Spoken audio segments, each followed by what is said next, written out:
അതുപോലെ ഒരു ഷീലാവിനെ കുറിച്ച് 2 വാക്ക് സംസാരിച്ചു. ഷീലാവിനെ കുറിച്ച് പറയുകയാണെങ്കിൽ ഷീലാവ് ശരിക്കും ഈ പറയാൻ പറ്റില്ല. ശീലാവതികളെ കുറിച്ച് പറയാൻ പറ്റില്ല. അതായത് മറ്റേ ഈ ശീലാമന്തിനെ കുറിച്ച് പറയുകയാണെങ്കിൽ പറയാണ്ട് നോക്കണേ കിട്ടണ്ടേ. ഞാൻ മീനിന്റെ പേര് ഇങ്ങനെ ആലോചിച്ചു നോക്കി. ആ മെയിനിന്റെ ഒപ്പം എടുക്കുന്നവരെ ഒരു അതുകൊണ്ട് അതിന്റെ കുറച്ച് ഗുണങ്ങൾ ശീലാവിന് കിട്ടാൻ സാധിക്കും.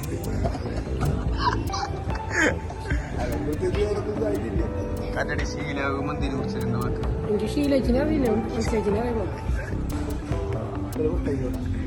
ഈ സാധനം കട്ടിക്കൊണ്ടിരാൻ കട്ടിയില്ല.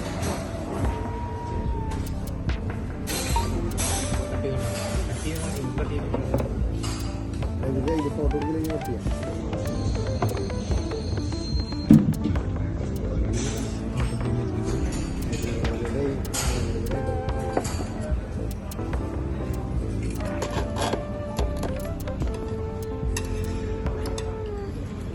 എങ്ങനെയുണ്ട്?